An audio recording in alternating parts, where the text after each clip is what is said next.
Bonjour à tous et bienvenue sur Crypto Flash, la chaîne de l'actualité crypto. Forte baisse des crypto-monnaies, BTC 95 000 $, moins 6%, Ethereum 3283, moins 10,7%.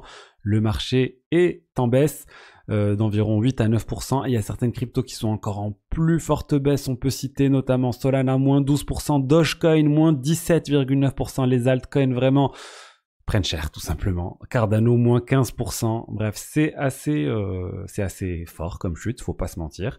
Mais après, honnêtement, il faut dézoomer.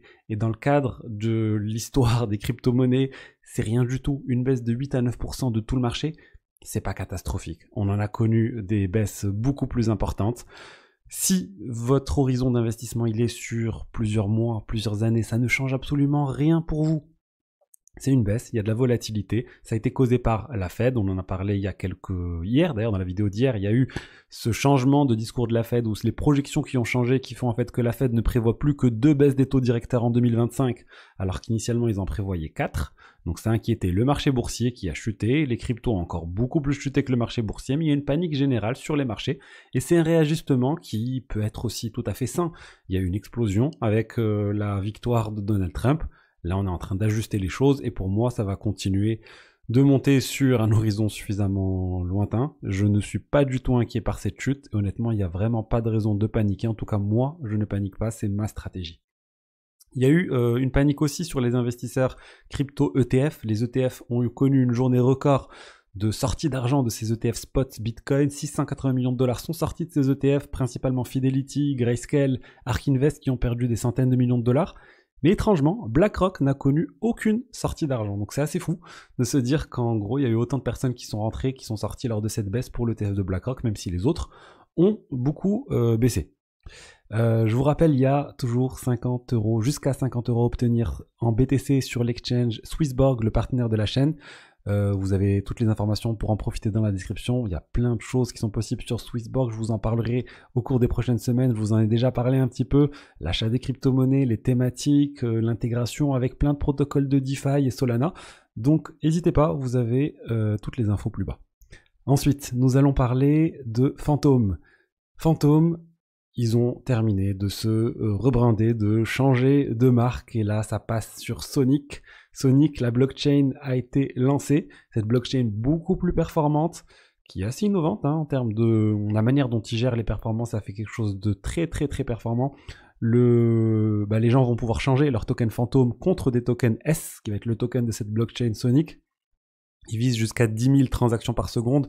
On en parle depuis un certain temps. On va voir maintenant comment ça va se passer. Est-ce qu'il y aura plein de nouveaux protocoles qui vont venir se lancer?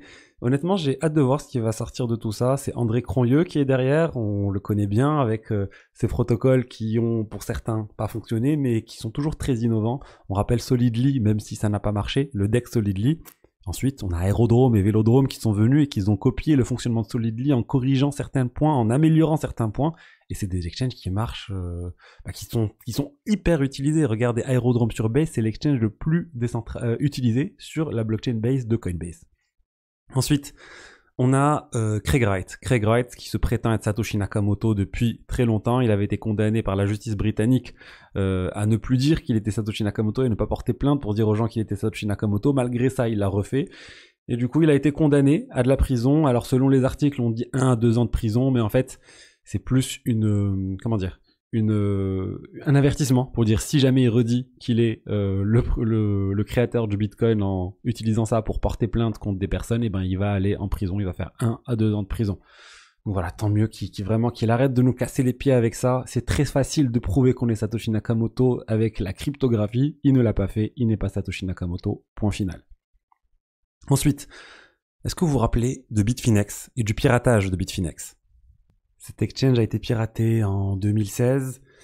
Les pirates, ou plutôt ceux qu'on pensait être les pirates, avaient été arrêtés aux États-Unis. On parle de Ilya Lichtenstein et de sa femme Razel Khan, le rappeur. Il y a un documentaire sur Netflix qui a été fait sur eux. J'ai pas encore vu, j'ai commencé, mais j'ai pas eu le temps. Enfin, j'ai vu les premières minutes, faut que je le regarde, ça s'annonce vraiment très bien. Et là, en fait, il vient de faire toute une vidéo où il explique qu'il est le seul hacker, et c'est bien le hacker, c'est pas juste la personne qui a blanchi l'argent de Bitfinex, même s'il avait attrapé avec ça initialement, c'est bien le hacker. Il a dit j'ai tout fait tout seul, ma femme n'est pas du tout impliquée, elle a été condamnée aussi à 18 mois, je crois, de prison, donc il est en train d'essayer de faire en sorte qu'elle soit libérée le plus tôt possible en disant c'est pas moi, c'est pas elle plutôt qui a fait quoi que ce soit. Et voilà, enfin honnêtement, je savais pas que c'était officiellement le hacker, là, il l'admet et il dit que plus tard, il veut sortir de prison et travailler dans la cybersécurité pour protéger les entreprises. Donc il est un peu en train de préparer sa sortie, faire de la communication pour voir s'il y a des entreprises qui veulent potentiellement le faire travailler comme consultant sécurité. C'est quelque chose qui a déjà été fait par le passé. Kevin Mitnick, c'était un très grand hacker qui était très connu et il a fait de la prison, il est sorti et il est devenu un expert en cybersécurité, en conseil pour aider les gens à sécuriser leur entreprise. Ensuite, on a Aptos, une mauvaise nouvelle pour Aptos.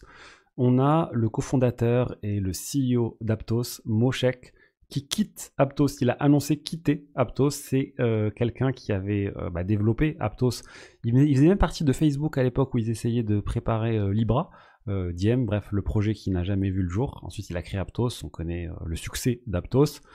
Et au final, il quitte Aptos, c'est Pardon, cofondeur CTO, c'était le CTO. Ah non, c'est le CTO qui le remplace, c'est Avri, voilà, Avri Singh qui le remplace, qui est aussi le cofondateur d'Aptos. Mais bon, honnêtement, c'est pas encourageant. Ça montre qu'il y a un problème pour moi avec Aptos quand vous avez le fondateur qui quitte la société pour faire complètement autre chose. Il a dit il veut passer à autre chose. Pour moi, ça m'inquiète un peu. Ça montre potentiellement qu'il n'a pas confiance dans Aptos. Moi, je vois les sociétés même les projets crypto qui fonctionnent le mieux, ça reste celle où il y a le fondateur qui était là au début, qui reste dans le projet et qui est toujours là après de nombreuses années. Vitalik, il est toujours présent sur Ethereum. Je sais pas, on peut prendre d'autres exemples. Le Coinbase, Brian Armstrong, il est là depuis le début. Alors vous allez me dire Satoshi Nakamoto n'est plus là, mais là c'est autre chose. Satoshi Nakamoto, il n'y a pas besoin de changer beaucoup de choses sur le Bitcoin pour que ça continue de fonctionner.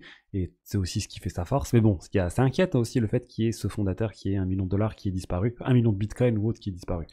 Bref, en tout cas, moi je vois pas ça comme un signe positif pour Aptos. On va voir comment le marché va réagir à cette actualité. Ensuite, IOTA. Je crois que je vous en avais déjà parlé, mais là on a vraiment... je viens de relire et je trouve ça complètement fou. On a IOTA, la blockchain qui existe depuis très longtemps, qui va vraiment complètement changer. Ils étaient sur une technologie à part, et là ils vont basculer sur en fait le système de SUI. Ils vont devenir un peu, j'exagère, mais une fork de SUI.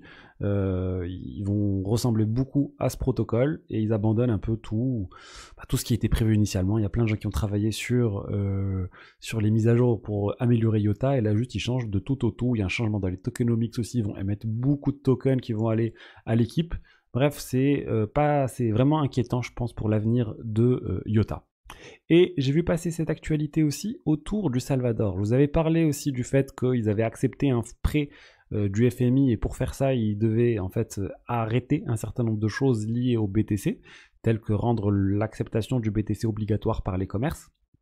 Mais là, selon quelqu'un qui est très impliqué au niveau du BTC au Salvador, Stacy Herbert, elle dit en fait que le Salvador pourrait continuer en fait à acheter, même à accélérer les achats de Bitcoin. Alors en effet, dans les conditions qui ont été imposées par l'FMI, il n'y a pas que le Salvador doit vendre les BTC qu'il possède ou ne plus acheter. Ils ont parlé de limiter l'implication du gouvernement. Mais bon, je pense qu'on pourrait avoir du BTC. Moi, je pense qu'il n'y en aura pas pour le moment. Tant qu'ils ne vont pas avoir le prêt, il faut que le FMI leur donne le prêt déjà. Et ensuite, ils pourront potentiellement accepter du BTC parce que c'est pas clairement dit qu'ils doivent plus le faire. Plutôt continuer à acheter du BTC. En tout cas, c'est intéressant de voir qu'au départ, le FMI depuis le départ, ils essayaient de décourager le Bitcoin, l'adoption du Bitcoin au Salvador. Et pour moi, ça montre un peu à quel point le FMI est inquiet que les pays se mettent à adopter le Bitcoin et que ça soit le plus répandu possible. Pour moi, tout simplement, si tous les pays font ça, le FMI à un moment aura plus de raison d'être. Le FMI pourra pas venir et donner du Bitcoin aux gens quand les pays en auront besoin. C'est pas possible. On peut pas imprimer du BTC. On peut pas. Bref, c'est pas possible de faire la même chose. Le mode de fonctionnement du FMI ne marche pas avec le BTC. Et je pense qu'ils voient venir tout ça et qu'ils sont en train d'essayer de ralentir l'adoption du BTC au niveau des États. Mais pour moi, le train est déjà en marche. Ça va continuer, ça va être adopté. Le Salvador, c'est un petit pays. On va passer aux États-Unis, on va passer à plein d'autres pays. Et ça va changer vraiment plein de choses dans le monde. Voilà ce que je voulais dire aujourd'hui sur les diverses actualités crypto. J'espère que le contenu vous a plu. Si c'est le cas, n'hésitez pas à liker, commenter, vous abonner. Je vous dis à lundi pour une nouvelle vidéo et à très bientôt. Allez, ciao ciao.